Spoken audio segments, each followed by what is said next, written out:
Dengar Ustaz. Bismillahirrahmanirrahim. Buka je semua kitab Al-Fatihah.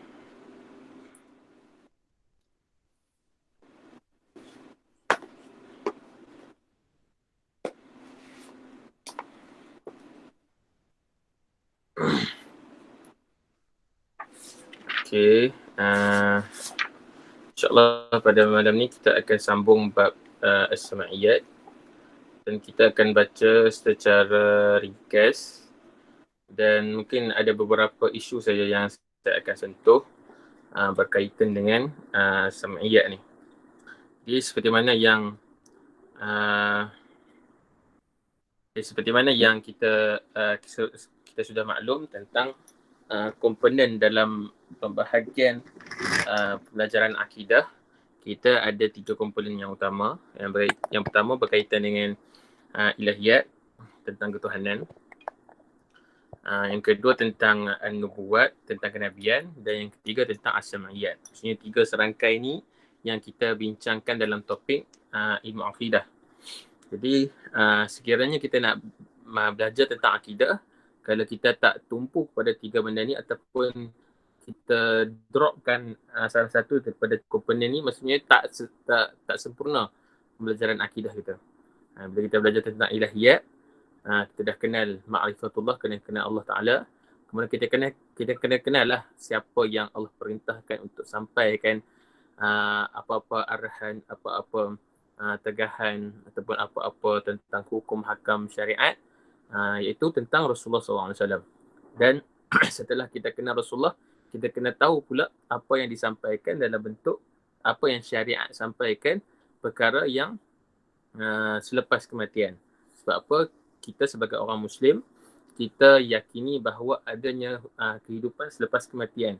Tidak sama dengan agama-agama lain yang tidak mempercayai adanya kehidupan selepas kematian. Contohnya agama Hinduism, mereka sebahagian daripada mereka yang mempercayai tentang inkarnasi roh, ataupun kalau bahasa Inggerisnya reincarnation of soul, iaitu bila seorang tu mati, mungkin daripada penganut mereka, bila seorang tu mati, roh mereka tu akan kembali kepada jasad yang lain, dan sekiranya roh tu daripada jasad yang lama itu, dia istilahnya dia buat maksiat banyak, dia buat banyak dosa.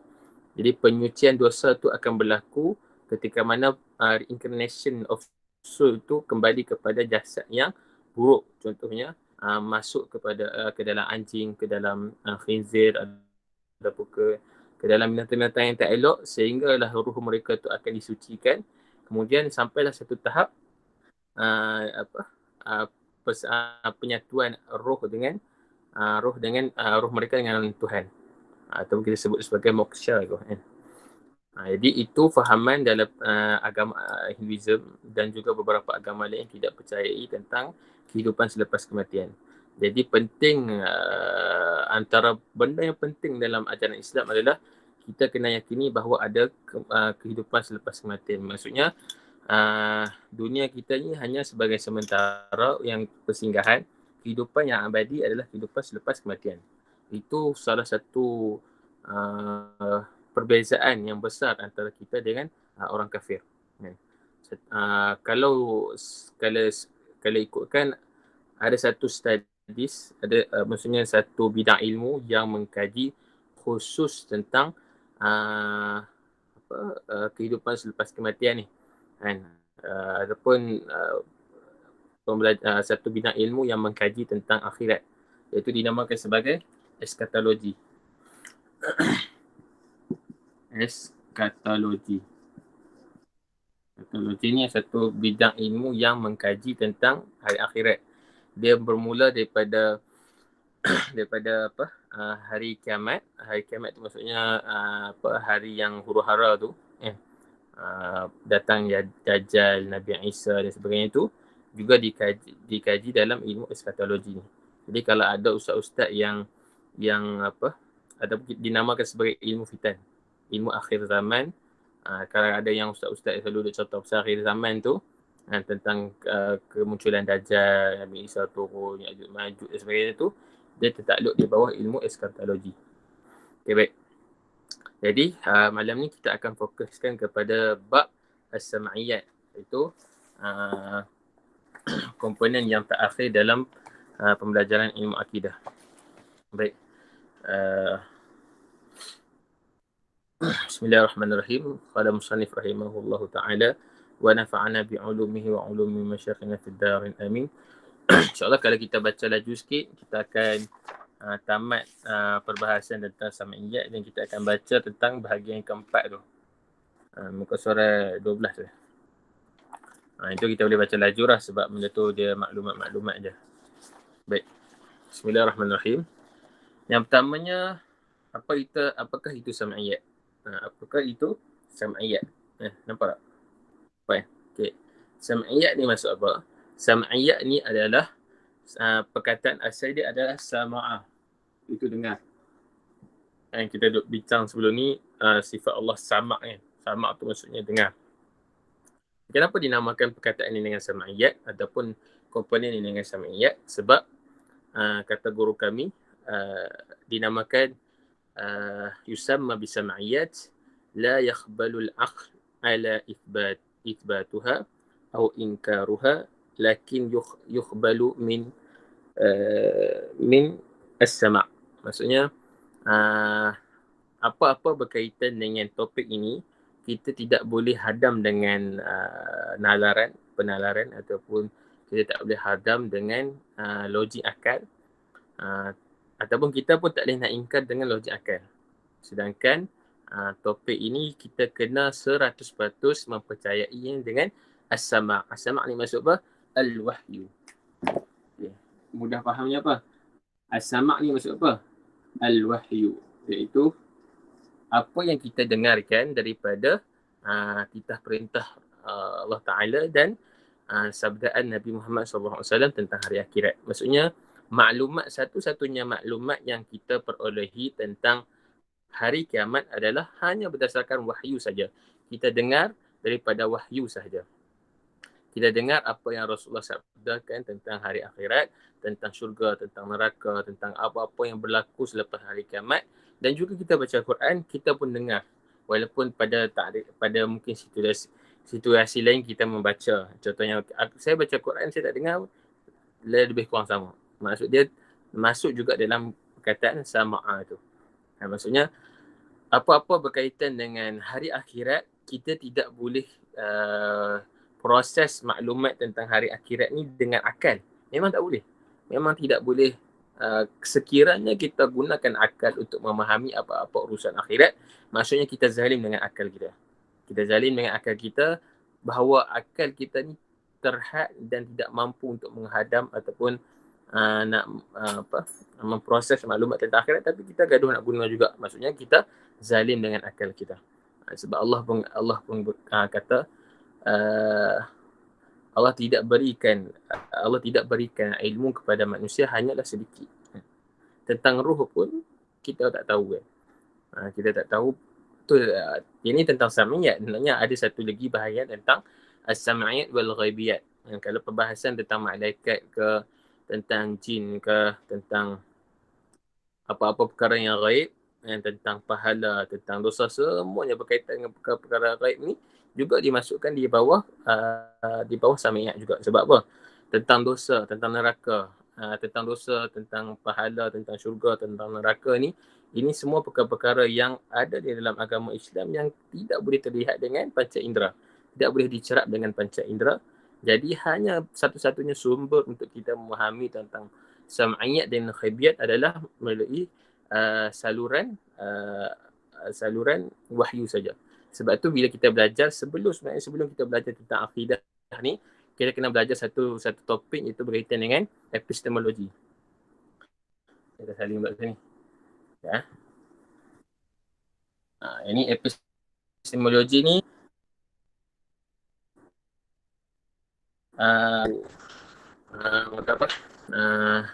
salah satu topik dalam pembelajaran filsafat sebenarnya. Tapi ia sangat berguna dalam pembelajaran Islam. Sebab apa? Ulama Islam pun ada guna. Contohnya Imam An-Nasafi Abu Hafs An-Nasafi dalam kitab dia Aqidah An-Nasafiyah juga turut menyebut tentang epistemologi. Epistemologi ni maksud apa? Epistemologi. Okey, epistemologi ni dia terbahagi pada dua perkataan, epis dengan logi, logos. Epis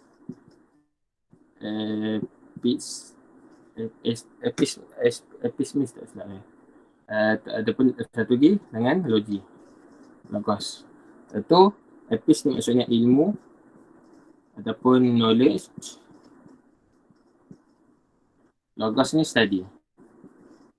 Maksud epistemologi ni adalah the studies of knowledge. Maksudnya kajian tentang ilmu ataupun kalau dalam istilah bahasa Arab selalu ulama guna sebagai masdar al-ain ataupun asbab al-ain ataupun itu je.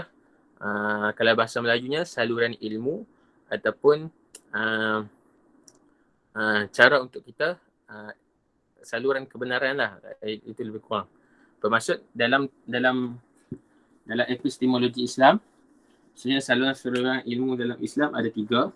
Dan ini yang selalu dibincangkan dalam perbahasan akidah, terutama dalam syarah aqaid. InsyaAllah nanti lepas kita selesai kitab ni, insyaAllah kita akan pindah pada kitab Ummul Barahin. Kemudian lepas Ummul Barahin kita akan baca contoh lepas ni lah, insyaAllah kalau ada rezeki kita akan baca kitab Aqidah An-Nasafiyah. Semakin meningkat dia punya bahan bacaan dan bahan dia lagi rumit. Kemudian kita akan baca Ikhtisar fi I'tiqad Ibn Ghazali. Itu sebab ni saya bincang dengan Dr. Amran. Dr. Amran bagi cadangan untuk kita baca kitab-kitab demikian. Jadi dalam epistemologi ni kita dibahaskan dalam kitab akidah lain, selalunya yang bawah-bawah yang level-level mubtadi ni tak bicarakan. Tapi Aqidah An-Nasafiyah Imam Nasafi bincangkan. Epistemologi dalam Islam ada 3. Yang pertama dinamakan sebagai khabar sadiq. Khabar sadiq ni maksud apa? Wahyu. Yang kedua, akal, al-aqlu. Yang ketiga, Allah SWT Muhammad, al-hawas ataupun panca indera. Nampak tak? Panca indera. Jadi ini epistemologi dalam Islam. Maksudnya apa? Kita nak tentukan sesuatu kebenaran ataupun sesuatu ilmu ni melalui 3 saluran ni. Sama ada melalui akal ataupun melalui hawas, panca indera, ataupun melalui khabar sadiq. Contohnya akal apa? Contohnya kita nak proses satu maklumat itu, kita mestilah guna akal, guna minda kan.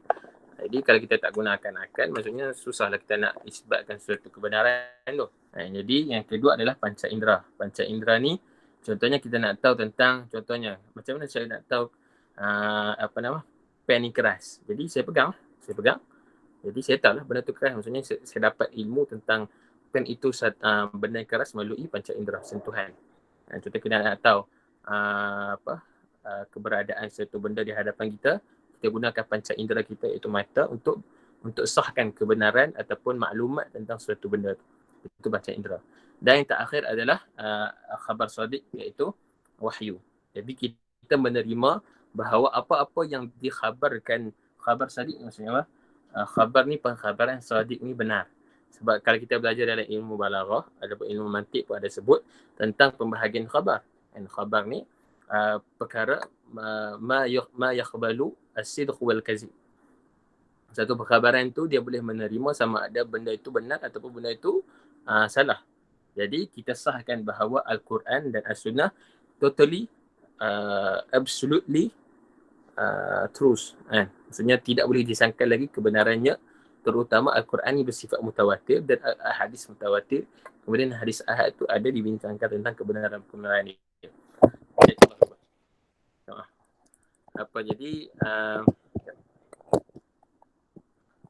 Jadi tentang khabar sadiq ni,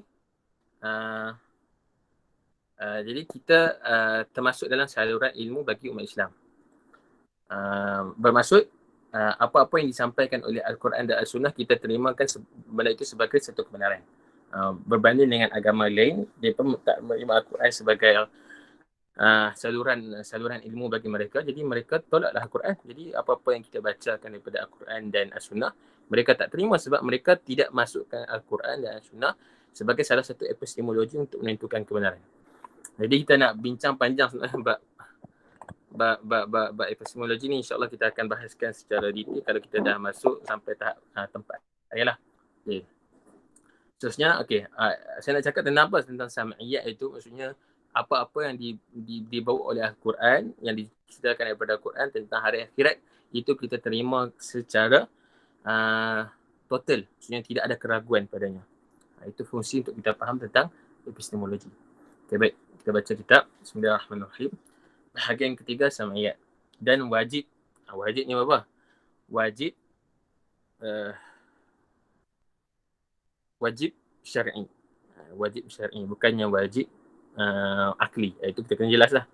Dan wajib, apa itu maksud wajib? Wajib syar'i maksudnya apa? Sekiranya kita tidak melakukannya, kita akan dapat dosa. Kalau kita buat, kita dapat pahala. Dan wajib atas sekalian orang mukallaf. Orang mukallaf tu maksudnya orang Islam dah. Orang yang ditaklifkan kepada mereka. Sekiranya melakukan dosa, maksiat akan dapat dosa. Dapat melakukan amalan ibadat akan dapat pahala. Wajib sekalian orang yang mukallaf mengetahui bahawasanya sekalian manusia itu akan mati, dan wajib percaya akan siksa kubur bagi orang kafir dan orang mukmin yang maksiat, dan nikmat kubur bagi orang mukmin yang taat. Okey. Dan ini saya jelaskan, saya senaraikan kat sini ada 11 perkara sam'iyat yang utama yang kita kena percaya. Yang pertama tentang kematian. Ini perkara yang penting yang mu'alif atau pengarang sebutkan. Sebab apa? Kematian ni adalah pintu kepada gerbang memasuki alam akhirat. Jadi kalau sekiranya kita tidak mempercayai tentang kematian, maka itu salah satu kita meruntuhkan pintu yang akan masuk ke alam seterusnya lah. Jadi kita kena percayalah tentang kematian. Kematian tu apa? Kematian tu adalah adamul hayah. Kalau kita belajar mantik, ada dinamakan sebagai mukhabalah adamul malakah. Maksudnya sekiranya dia ada dua pilihan je, sama ada dia hidup ataupun mati. Dia tak ada tengah-tengah. Maksudnya kalau apa itu maksud mati? Mati itu maksudnya tidak hidup lah. Contoh kita sekarang hidup. Macam mana kita nak memahami makna kematian? Makna kematian maksudnya tidak hidup lah. Dan sekiranya kita mati, maksudnya tidak hidup. Sekiranya mati, maksudnya tidak hidup. Sekiranya hidup, itu tidak mati. Macam itulah kita nak mentakrifkan tentang buta. Buta ni ditakrifkan sebagai adamul basar.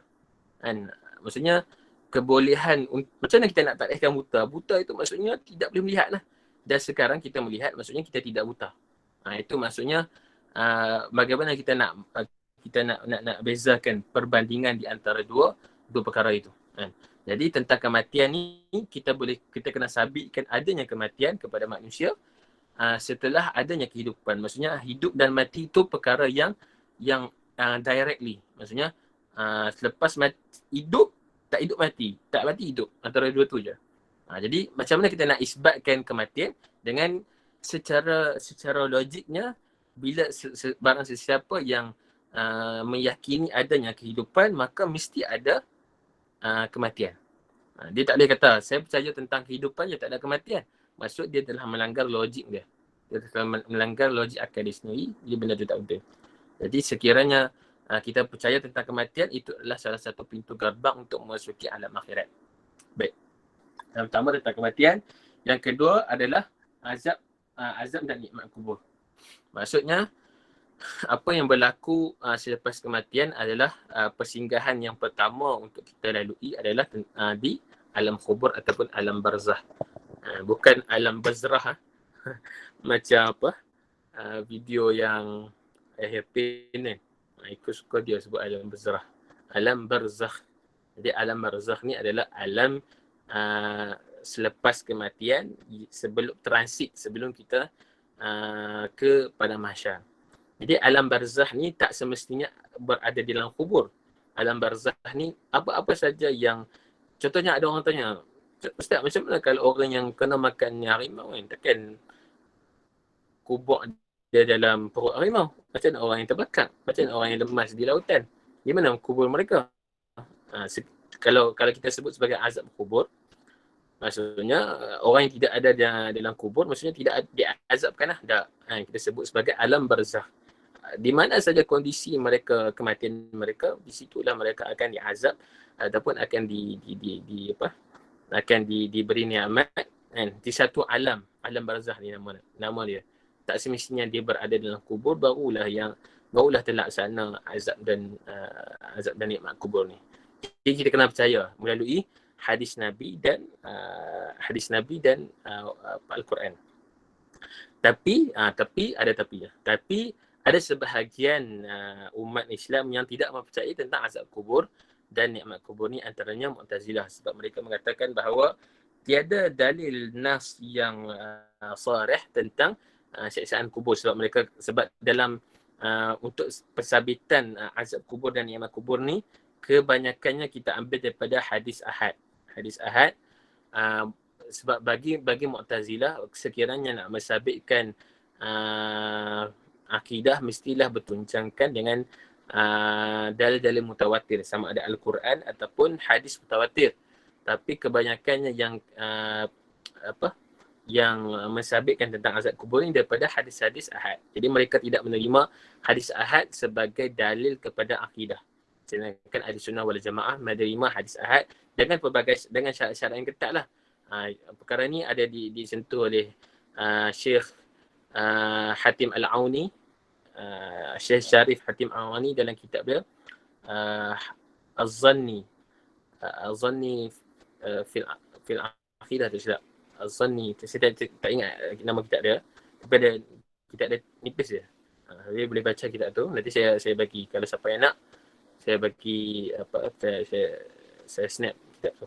Jadi bahaskan secara tuntas tentang pensabitan hadis ahad dalam akidah.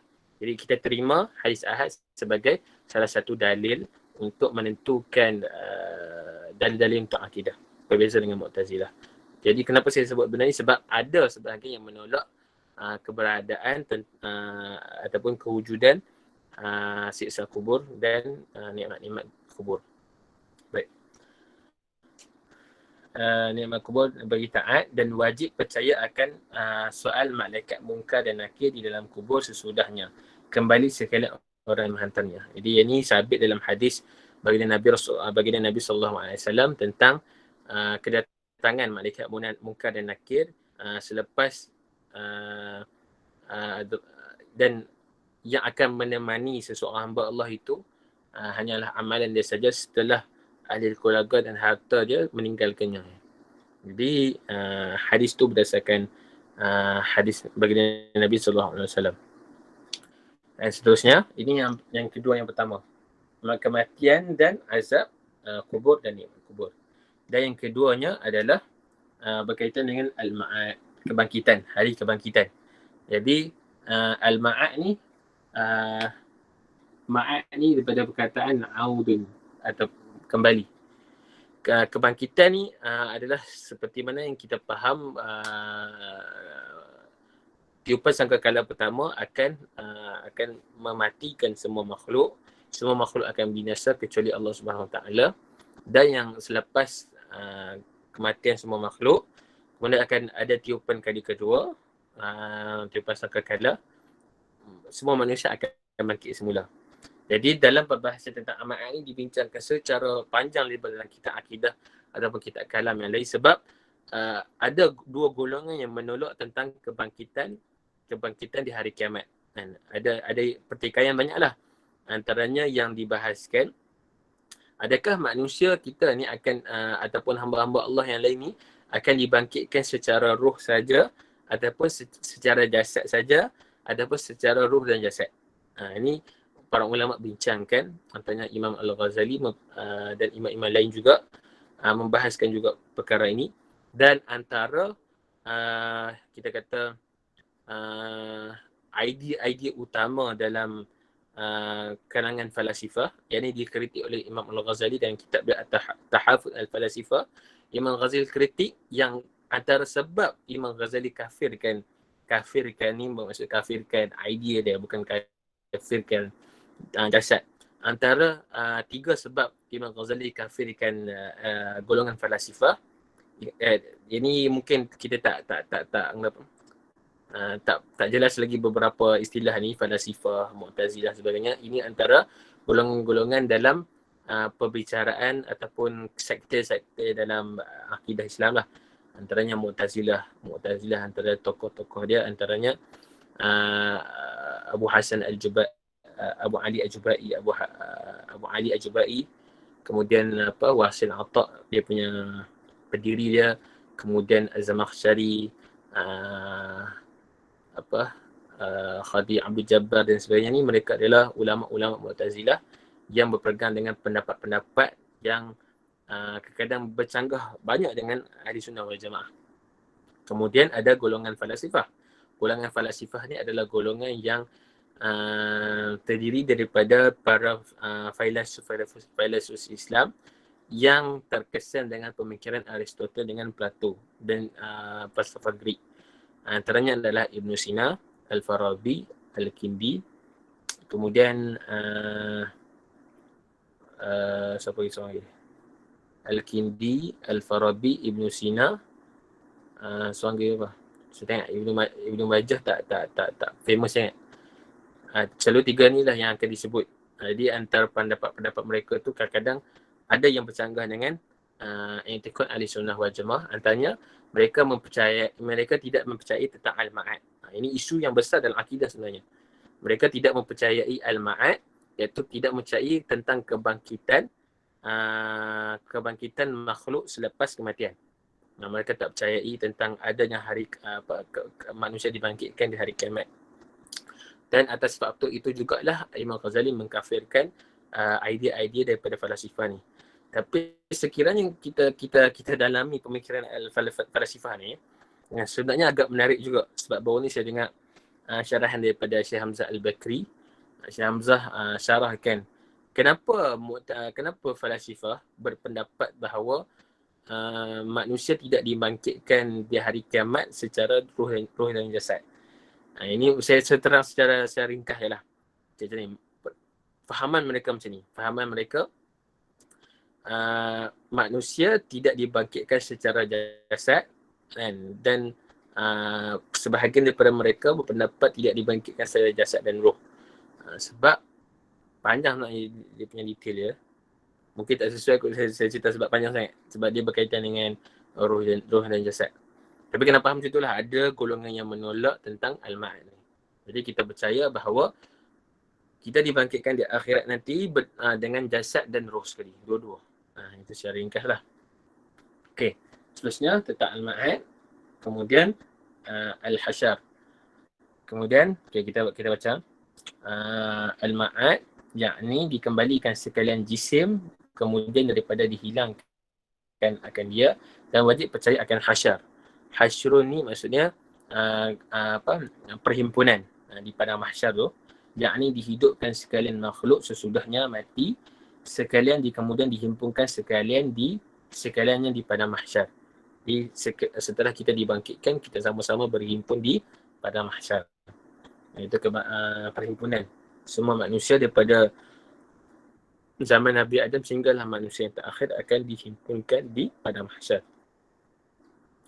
Kemudian saya teruskan. Dan wajib percaya akan hisab. Hisab ni adalah perhitungan. Di mana Allah hitungkan amalan kita, amalan baik dan buruk. Sebesar zarah pun Allah akan hitungkan. Jadi ketika mana di hisab. Di hisab ni pun kita dah dengar banyak kali dah. Cuma kita ulang balik lah. Yakni diperiksa sekalian amal manusia yang baik dan jahat, dan wajib percaya akan timbangan ditimbang di dalamnya. Timbangan ni adalah mizan. Selepas hisab, mizan.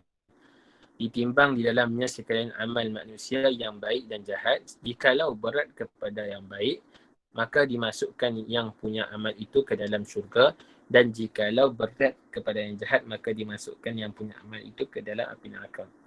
Jadi setelah kita dihisab, kita dipersoalkan akan amalan kita, apa yang kita buat, apa yang kita laksanakan di dunia ini. Kemudian akan pergi ke stage seterusnya adalah mizan, pertimbangan amal baik dan buruk. Kan?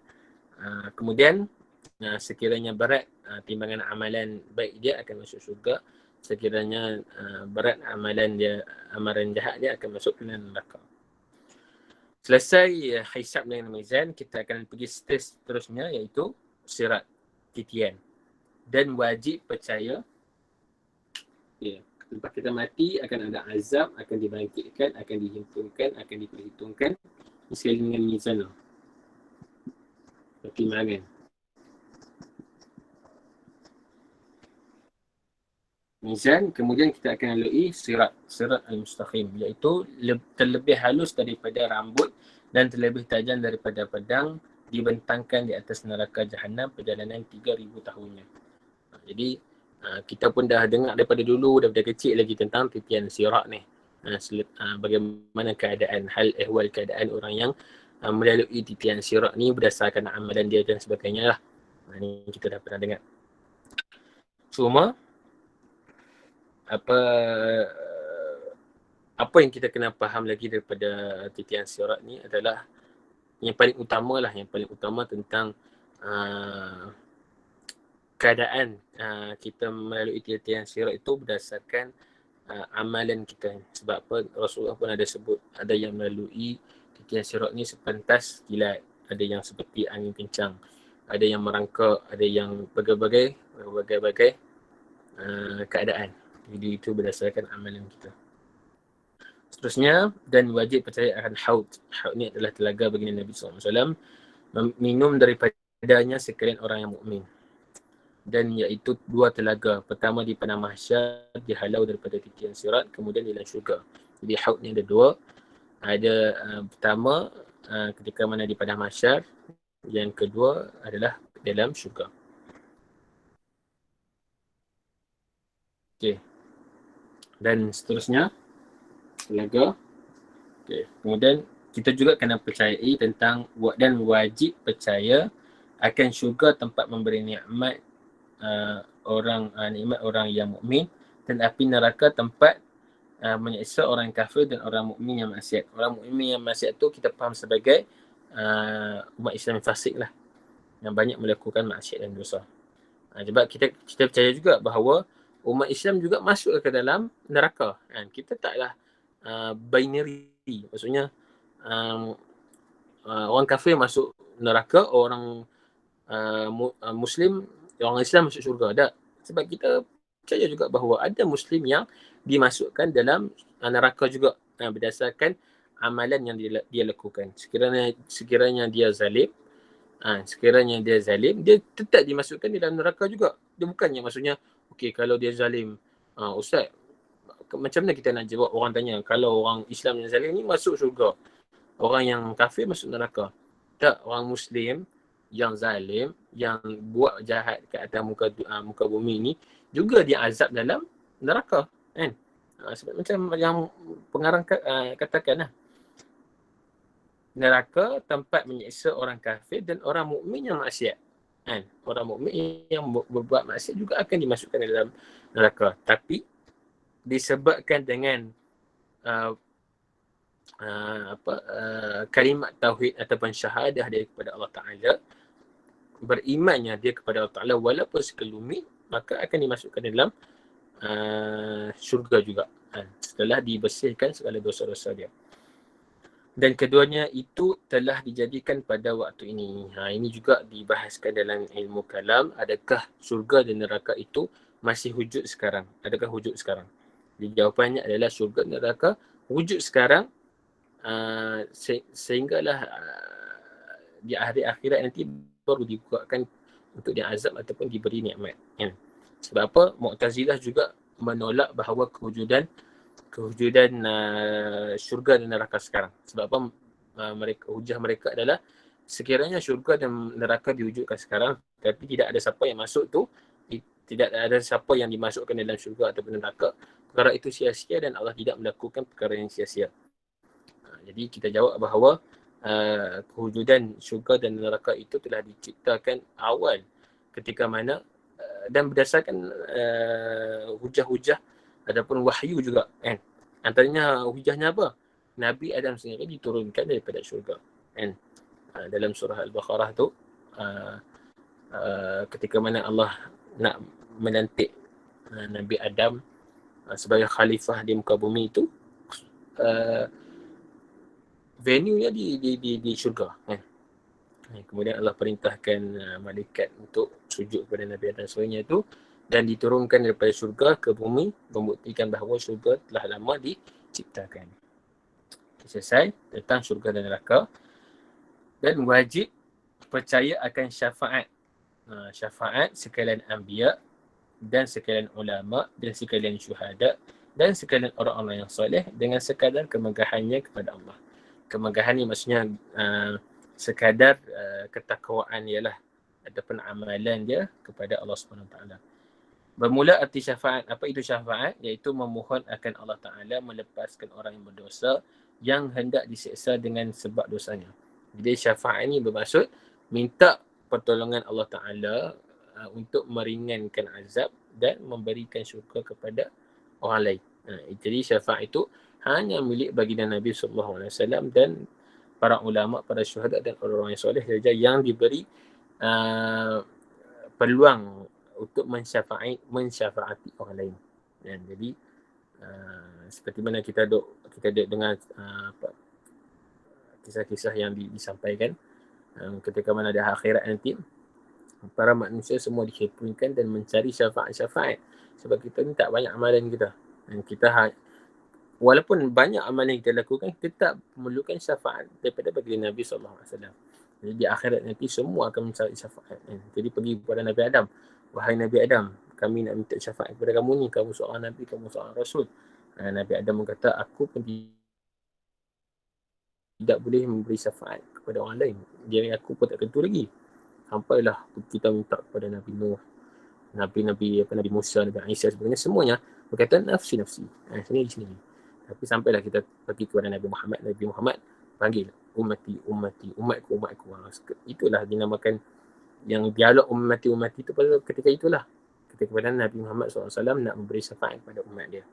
Jadi kita kena percaya tentang syafaat ni agar bahawa ini salah satu asas dalam perkara syariat yang kita kena percayakan, kena mempercayainya. Terusnya, dan wajib percaya akan bahawasanya lagi akan melihat sekalian mukmin zat Allah Ta'ala pada hari kiamat dengan tiada berkafiat. Okey, ini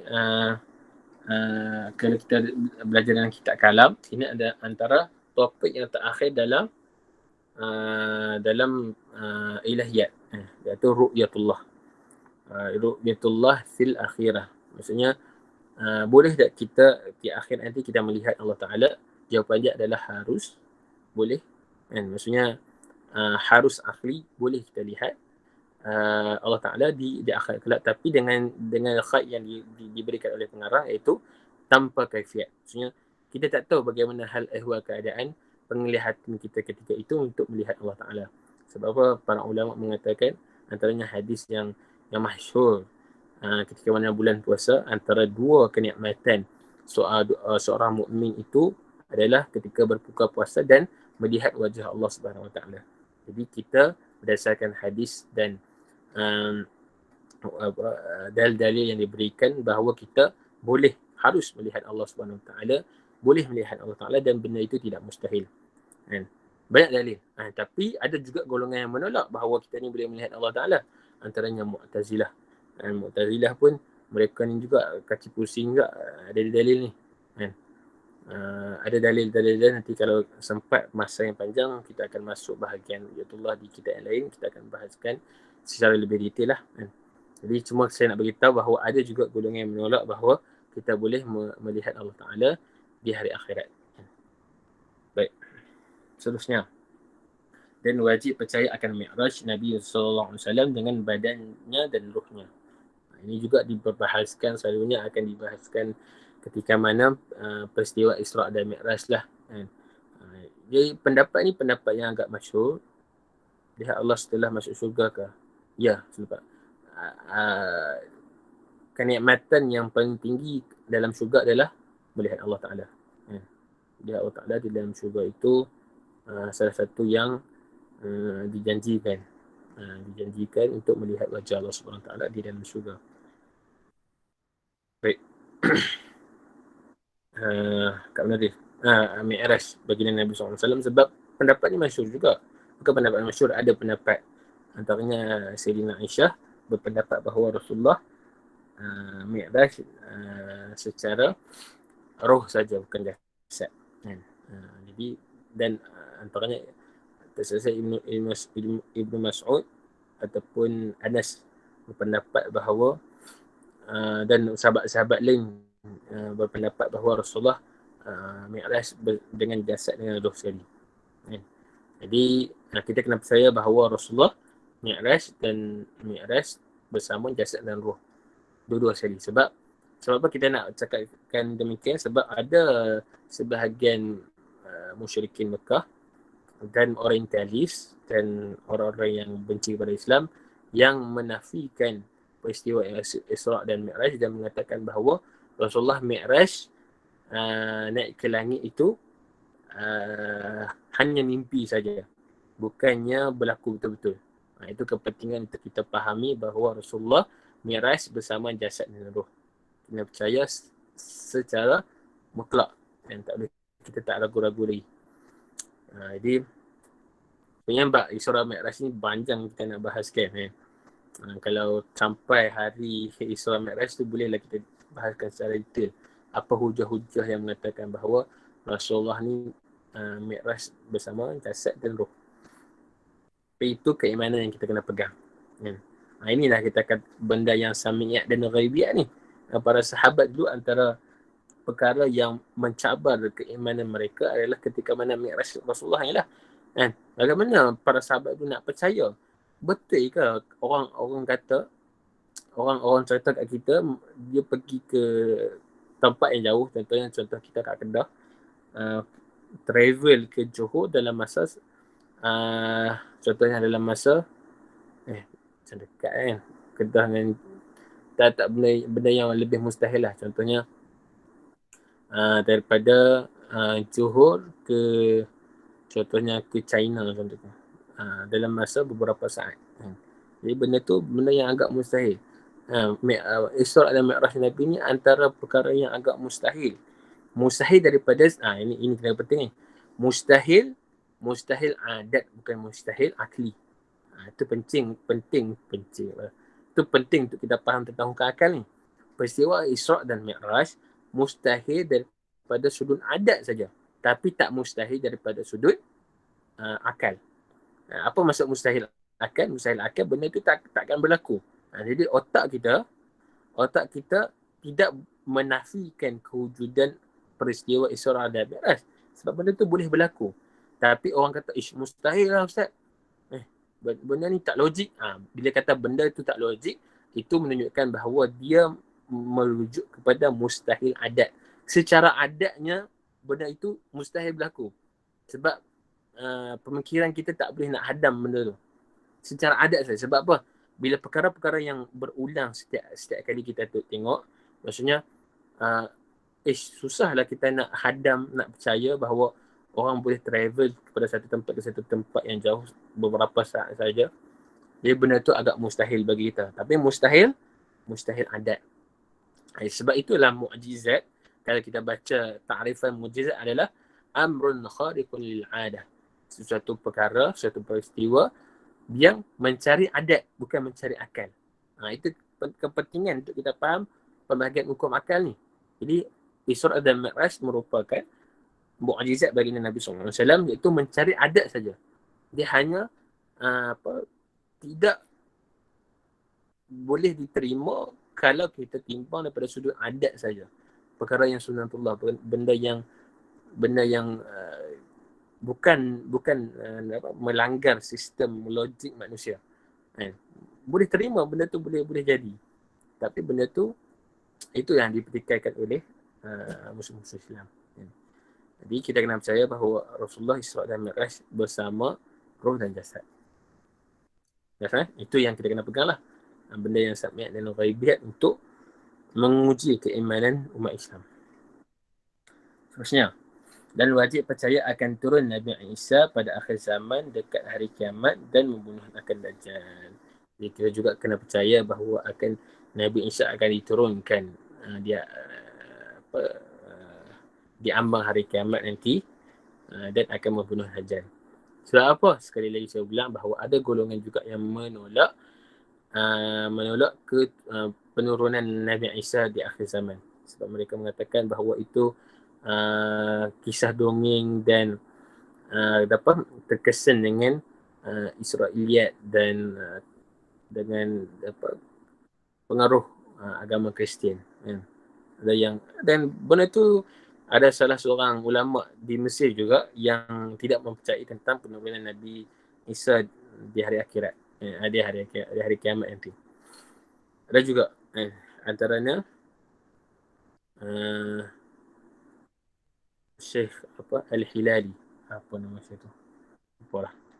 Syekh tu juga menolak dan benda ni juga diguna pakai oleh golongan liberalis yang menolak tentang peristiwa penurunan Nabi Isa di hari kiamat, nanti. Baik. Dah. Kemudian yang bawah tu, dan wajib percaya akan diangkat Al-Quran pada akhir zaman. Ini juga berdasarkan hadis dan wahyu daripada Al-Quran tentang akan diangkatkan Al-Quran di akhir zaman. Dia di akhir zaman nanti sampai satu masa mushaf, tulisan-tulisan mushaf tu akan diangkat, akan jadi kertas kosong.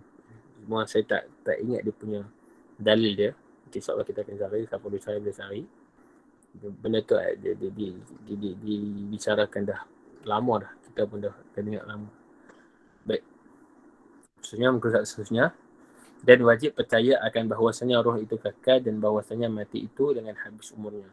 Jadi kita kena percaya bahawa roh itu akan kekal. Kekal tu maksud apa? Kekal tu maksudnya selepas kematian, roh kita yang ada di dunia itulah yang akan ditransfer ke akhirat nanti. Roh yang sama.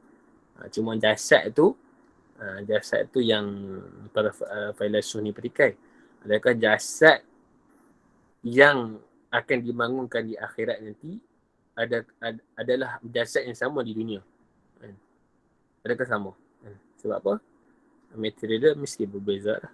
Sebab kita dah mati, kita dah jadi tulang belulang, kulit kita semua dah hancur.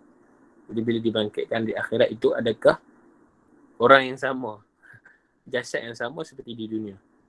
Itu yang dipetikai oleh golongan falsafah. Sekiranya jasad itu berlainan, maka bagaimana kita nak mengazab jasad yang berlainan, yang jasad itu berlainan dengan jasad yang buat maksiat di dunia? Itu mereka petikai, dan sebab itu juga antara asbab mereka menolak kebangkitan jasad di hari akhirat nanti. Tapi roh akan tetap kekal. Roh Quran diangkat maksudnya apa? Quran diangkat tu maksudnya berdasarkan hadis dan dalil, tak silap saya yang dimaksudkan Al-Quran diangkat tu tulisan-tulisannya akan diangkat. Nanti mungkin kita akan buat rincian sikit tentang diangkatkan Quran tu, maksudnya daripada sudut, katalah dia orang kata masa hari kiamat nanti mushaf kita semua akan jadi kosong, Al-Quran akan diangkat. Mungkin daripada sudut majazinya, Al-Quran diangkat tu maksudnya akan diangkat daripada dada-dada umat Islam lah.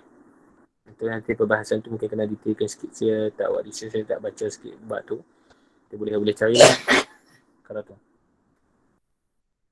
Sama ada secara hakiki tulisan-tulisan Al-Quran dalam Al-Quran mushaf tu akan diangkat, maksudnya kertas-kertas yang ada dalam Al-Quran tu akan jadi kosong, ataupun secara majazi Al-Quran diangkat daripada dada-dada umat Islam. Seterusnya, dan bahawasanya mengerjakan dosa besar itu tiada menghilangkan akal iman. Ini juga akan dibicarakan secara panjang lebar dalam kitab Kalam tentang kedudukan al-murtakib al-kabair, itu orang yang melakukan dosa-dosa besar, bagaimana kedudukan mereka, sama ada mereka ni masih Islam ataupun kafir. Dalam perbahasan ni banyak golongan. Antaranya yang diperdebatkan antaranya adalah Mu'tazilah. Antaranya Mu'tazilah mempercayai bahawa siapa yang melakukan dosa besar, mereka yang kita selalu dengar al-manzilah baina manzilatain tu. Dua kedudukan antara satu kedudukan, satu martabat di antara dua martabat. Itu sebenarnya yang kita kena faham adalah bukan manzilah baina manzilatain tu. Sebab sebelum ni saya dah faham bahawa manzilah baina manzilatain tu adalah ada satu pondok, kata mungkin ada juga dibahas dalam kitab, disebutkan dalam kitab, satu pondok di antara syurga dan neraka. Orang yang melakukan dosa besar ni tak masuk syurga, tak masuk neraka, dia duduk tengah-tengah di antara syurga dan neraka. Tapi hakikat yang sebenarnya maksud manzilah baina manzilatain ni maksudnya dia tidak kafir dan dia tidak muslim. Itu pendapat Mu'tazilah. Orang siapa orang Islam melakukan dosa besar, itu Mu'tazilah. Yang kedua adalah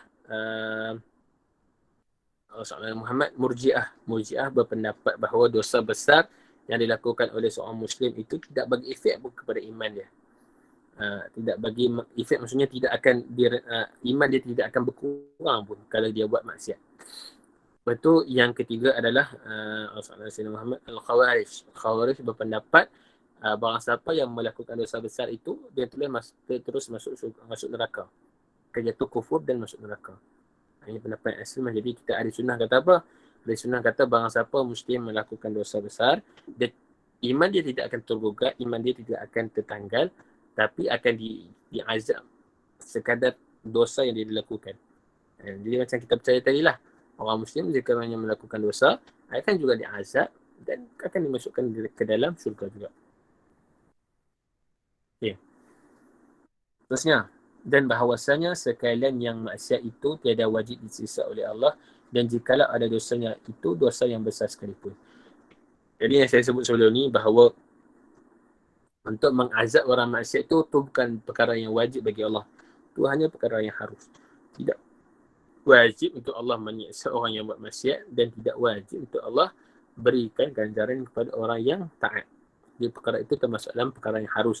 Kalau sahabat-sahabat sekalian jelas tentang sifat harus bagi Allah tu, akan settle bab ni, akan faham bab ni. Dan yang terakhir, dan bahawasanya sekalian orang yang mukmin itu tiada kekal di dalam api neraka. Itu saya cakap tadi. Dan jikalau ada iman yang setimang semut yang sekecil sekalipun, iman ni maksudnya syahadah, beriman, percaya, yakin bahawa Allah Ta'ala itu wajib disembah, tiada Tuhan sekaliannya, dan percaya baginda Nabi SAW sebagai pesuruh Allah. Saya dikeluarkan dengan kurniaan Allah Ta'ala, kemudian daripada siksa dengan sekadar dosanya. Ini kepercayaan yang kita kena percaya. Keseluruhan kita baca ni adalah perkara yang wajib dipercayai oleh seorang mukmin dalam bab sama'iyat. Dan satu-satunya saluran untuk kita percayai tentang lebih kurang 15 perkara ini adalah melalui wahyu sahaja. Wahyu sahaja. Kalau perkara ini mungkin akan melanggar sistem logik kita, ia sekadar melanggar sistem logik hukum adat saja, bukannya hukum akal. Akal masih boleh diterima, perkara ini akan terjadi. Tapi kita tetap mengatakan saluran ilmu yang memberi maklumat kita tentang hari akhirat ini hanyalah kita percaya daripada khabar sadiq ataupun wahyu sahaja. Wallahu a'lam. Ini pun dah jam dah. Ustaz, apa ada question?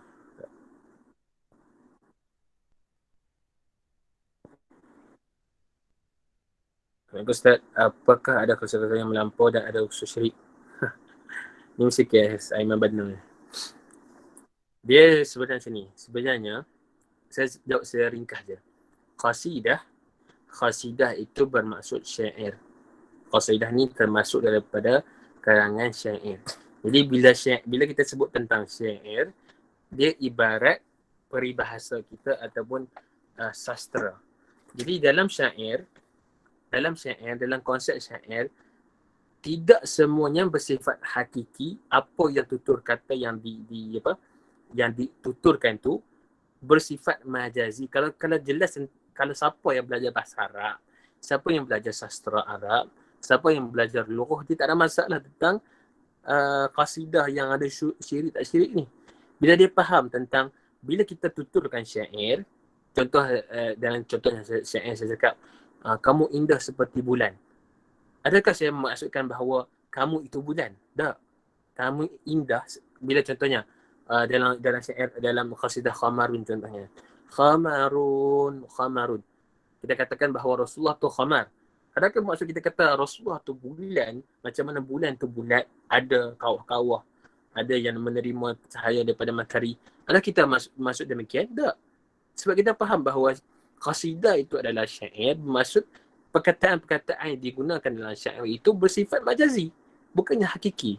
Jadi sekiranya ada perkataan-perkataan dalam qasidah itu yang selalunya yang mereka bahaskan bahawa contohnya istighasah, meminta pertolongan kepada Rasulullah.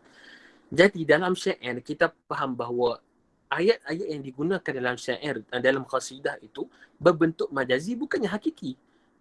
Sebab kita orang yang faham sastra Arab ni dah jelas lah bahawa apa tutur kata yang diucapkan dalam qasidah itu berbentuk majazi dan bukannya hakiki. Kalau lah hakiki ni percakapan yang sebenar, percakapan yang tidak disusun dengan baik-baik syair, itu kita faham sebagai hakiki. Tapi kalau dimasukkan dalam syair, dalam qasidah, mustahil untuk orang yang menuturkan itu memaksudkan secara hakiki, secara hakikat. Kan? Maka tidak ada unsur syirik pun dalam qasidah. Kalau orang tanya soalan ni, jawab macam tu.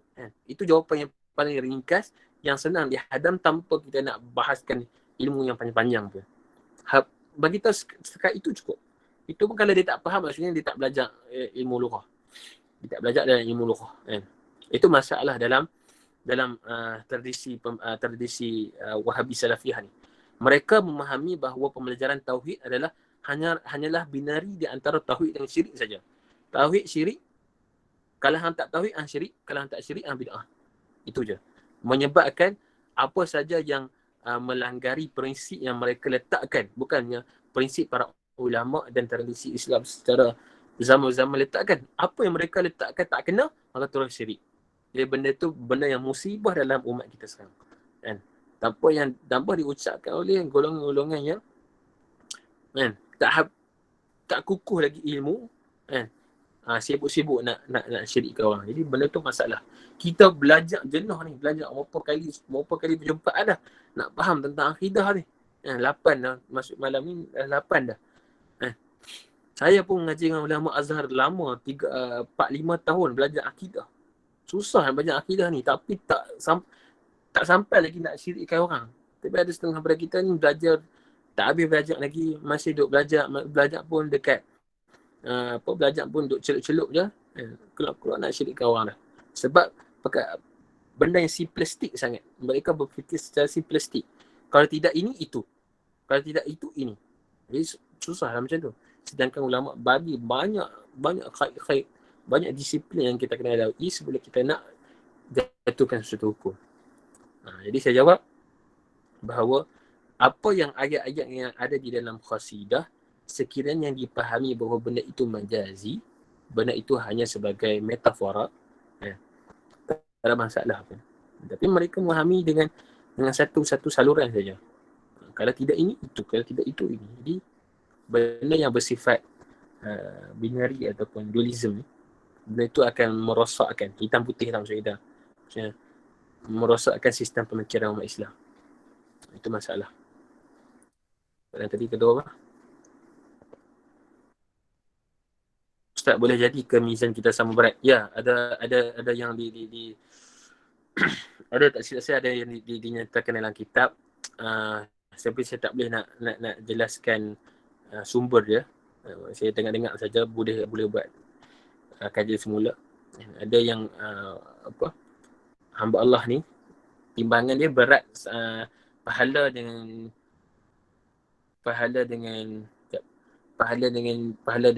dosa ni sama berat. Kemudian dengan berkat syafaat baginda Nabi sallallahu alaihi wasallam.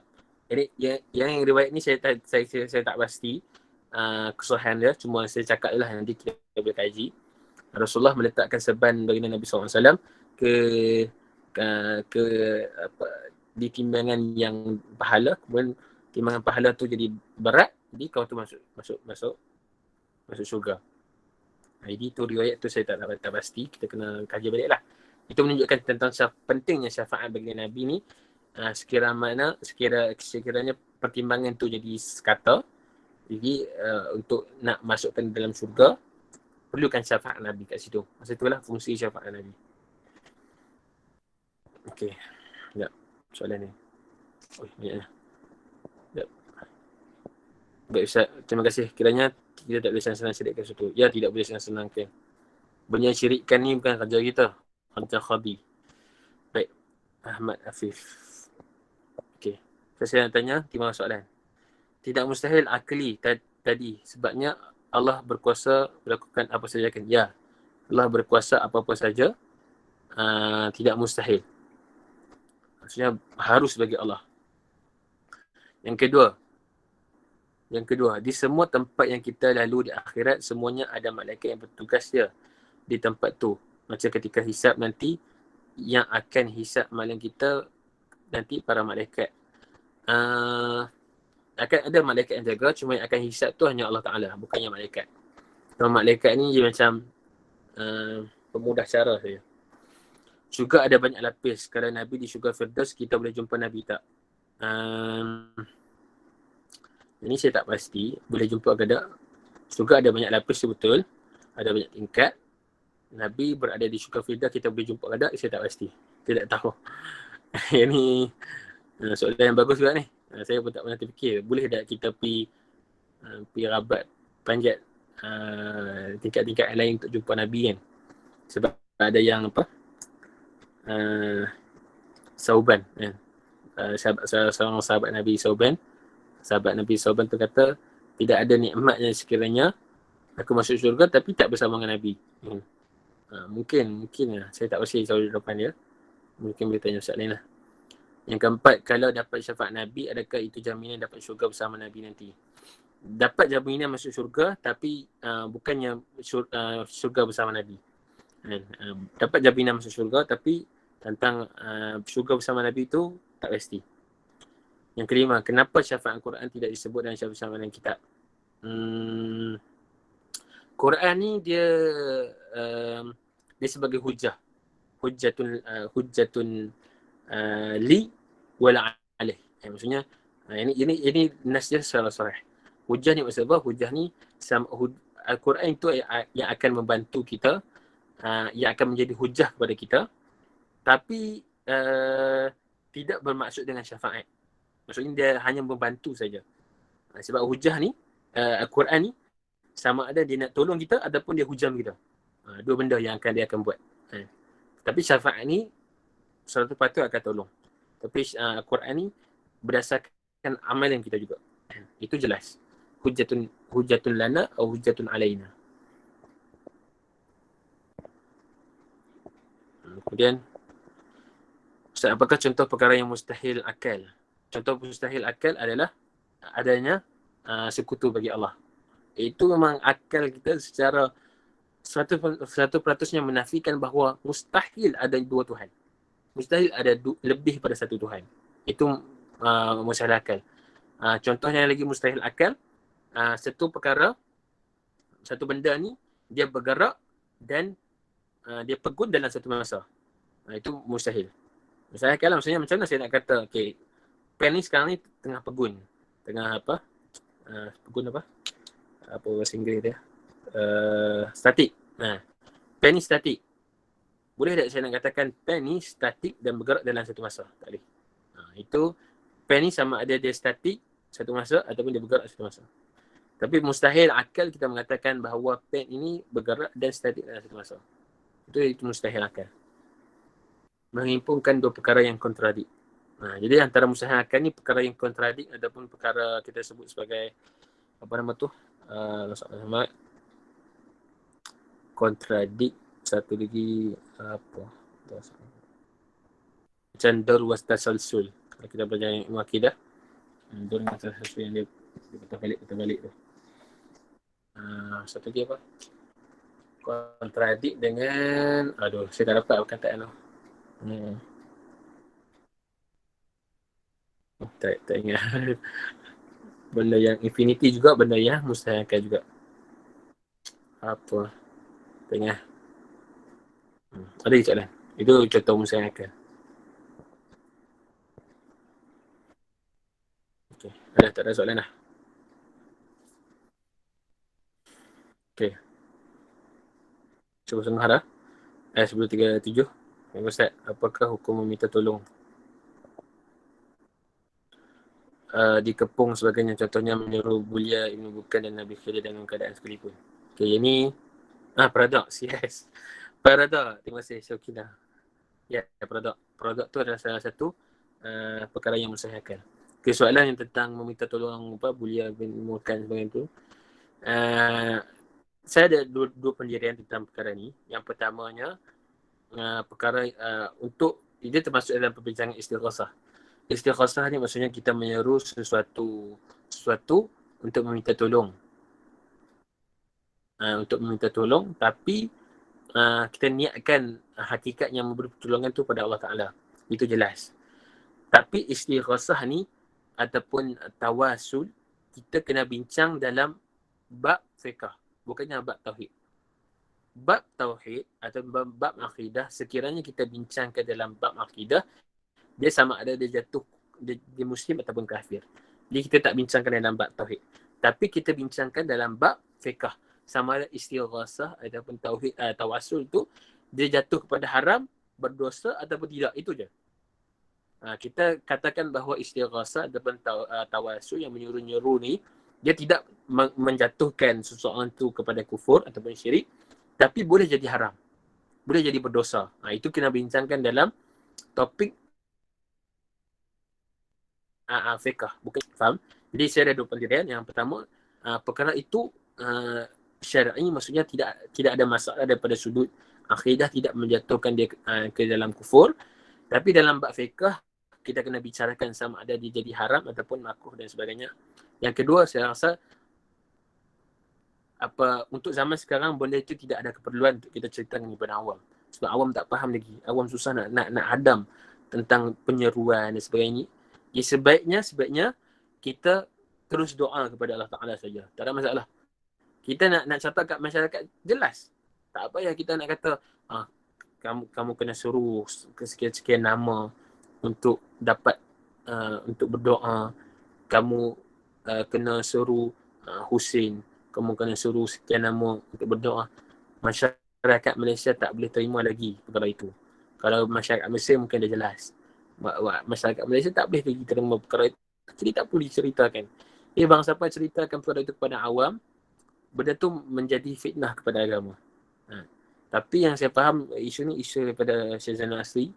Isu ni saya faham Syed Zainal Asri cerita tu pada anak-anak murid dia yang dah faham dalam kelas itu apa yang dibincangkan, apa yang topik dibincangkan, apa pelajaran yang dibincangkan. Tapi masalahnya apa? Masalah kepada anak-anak murid yang tidak ada dengan guru ni menyebarkan menyebarkan video-video. Kemudian ada lagi pihak yang kerak video tanpa ambil konteks yang benar. Jadi benda tu semua menjadi fitnah kepada agama dan fitnah kepada ulama-ulama. Jadi daripada perspektif ataupun daripada sudut pandang Syedna sendiri, sebenarnya benda itu tak perlu diceritakan kepada orang Malaysia sebab tak faham. Yang kedua, masalah daripada sudut anak murid dan orang-orang yang gerak video ni suka dan sebagainya tanpa faham konteks masalah. Jadi itu apa namanya jawapan saya lah. Okay, soalan. Ustaz, kan hari kiamat ini rahsia Allah. Jadi kalau terdapat ulama yang buat kiraan tahun berlakunya hari kiamat itu, Ustaz, adakah? Ada ulama? Saya tak pasti adakah yang ulama yang lakukan kiraan tu? Sebab jelas tentang bilanya hari kiamat ni jelas dalam hadis Jibril. Ketika malaikat Jibril jumpa baginda Nabi, malaikat tanya, akhbirni anis sa'ah. Kabarkan aku bila berlakunya as-sa'ah, hari kiamat ni. Kemudian Rasulullah jawab, as-sa'il a'lamu minas sa'il. orang yang tanya itu lebih ketahui daripada orang yang ditanya. Bermaksud Rasulullah dan malaikat Jibril tak tahu tentang bila terjadinya hari kiamat. Rasulullah pun tak tahu, malaikat Jibril pun tak tahu, takkan ada yang orang nak mengaku kata dia tahu kan. Sebab tu lepas tu malaikat Jibril jawab, sambung lagi. Akhbirni an amaratiha. Bagi aku tahu aku tentang apa? Petanda-petanda hari kiamat kan. Petanda-petanda hari kiamat. Lepas tu baru Rasulullah jawab apa antalidal ammatu rabbataha dan sebagainya tu petanda-petanda hari kiamat. Tapi bila terjadi hari kiamat tu hanya Allah saja yang tahu, malaikat tak tahu, baginda Nabi pun tak tahu. Jadi kalau siapa yang claim kata dia tahu tu pelik lah takkan dia hebat daripada baginda Nabi kan. Ada lagi soalan?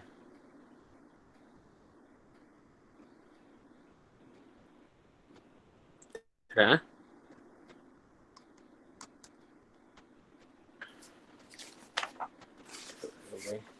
Betul.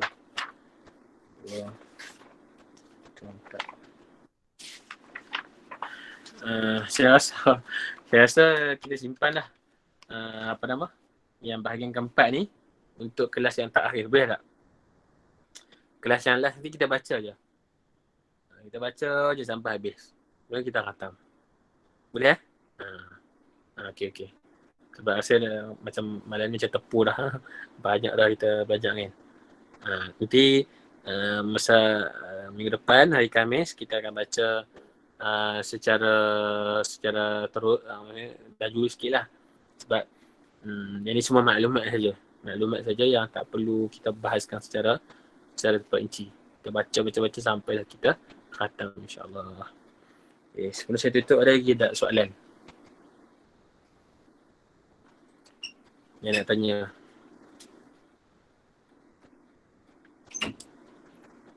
Kalau ada yang tak jelas saya, kalau ada soalan saya nak tutup majlis. Last, ada tak soalan? Tak? Okay, baik. Terima kasih kepada yang hadir.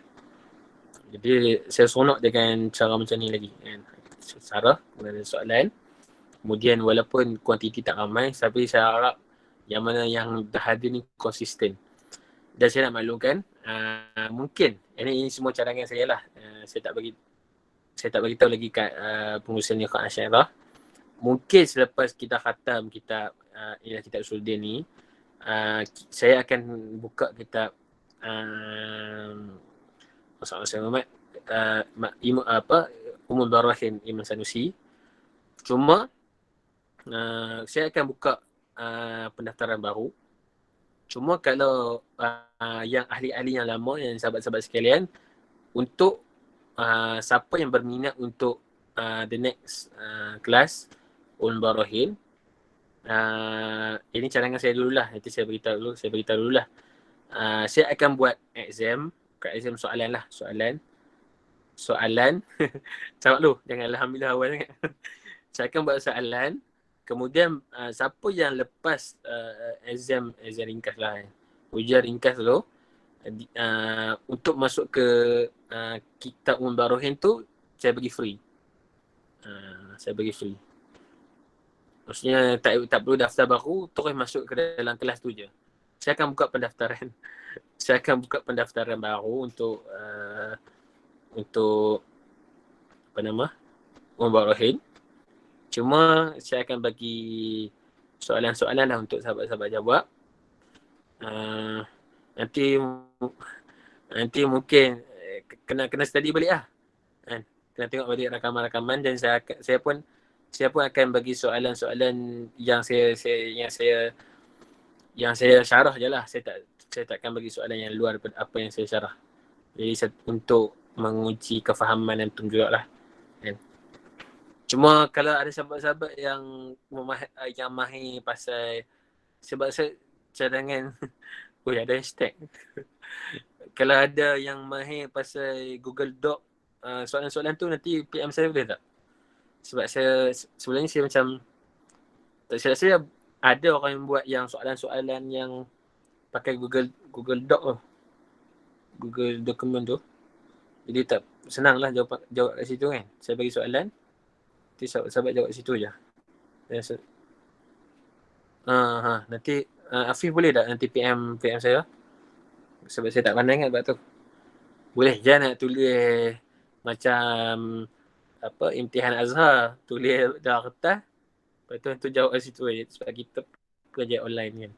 Jadi kalau ada maksudnya ada platform yang lebih mudah untuk jawab soalan dan saya pun senang check, lagi mudahlah kita gunalah teknologi yang ada ni kan. Okay, baik. Nanti kelas akhir minggu depan, kemudian saya akan buat soalan, saya akan gubal soalan. Sebab saya mengajar sekolah sekarang, mengajar sekolah rendah, kami pun kena buat gubal soalan dia untuk exam budak-budak, exam penggal. Jadi saya buat sekali lah untuk soalan kepada antum sekalian. Lepas tu kalau siapa yang boleh jawab dengan baik, saya bagi tiket tu lah untuk terus ke Kitab Barohin. Jadi saya target macam ni lah untuk dan sebenarnya asatizah lain juga akan buat kelas, akan buat kitab, mungkin kitab fiqh ataupun kitab akidah yang peringkat seterusnya. Jadi saya akan pegang kitab akidah, saya akan pegang boleh buat quiz lah. Quizy ke quiz saya tak pandai sangat sebab antum mungkin ada yang belajar kat Malaysia yang dah terbiasa dengan assignment, dengan quiz-quiz yang pensyarah buat. Nanti boleh maklumkan saya dekat dalam grup ataupun PM saya lah. Boleh tolong saya juga sebab saya tak pandai. Antum mungkin dah biasa benda ni, saya baru nak biasakan diri. Jadi kita target untuk kitab akidah, dakwah akidah ni, lepas kitab inilah kitab Usuluddin, kita akan bergerak ke kitab Barohin Imam Sanusi. Kemudian kita akan selepas tamat Imam Sanusi, Barohin, kita akan belajar kitab Aqaidah Safiyah. Ini kitab yang menarik. Kalau kita baca syarah Imam Taftazani, lagilah mind blown. Kehebatan ulama Islam mensyarah kitab akidah ni hebat. Kemudian yang terakhir, stage yang terakhir, insyaAllah kita akan baca Ikhtisar fil Intiqad Imam Al-Ghazali. Kalau sampai tahap ikhtisar ni kira dah pakar lah, boleh syarah lah, insyaAllah kita akan usahakan, insyaAllah. Saya rasa setakat je untuk malam ni, apa-apa nanti kita bincang kat dalam grup lah, insyaAllah. Semoga akan memberi sebuah sedikit manfaat kepada antum semua untuk sama-sama kita mahir dalam bidang akidah. Tujuannya apa? Tujuannya adalah untuk kita keluar daripada golongan-golongan yang taklid kepada golongan yang yakin kepada akidah, insyaAllah. Setakat itu untuk malam ni. Aqulu qawli hadza wa astaghfirullahal azim li wa lakum. Assalamualaikum warahmatullahi taala wabarakatuh.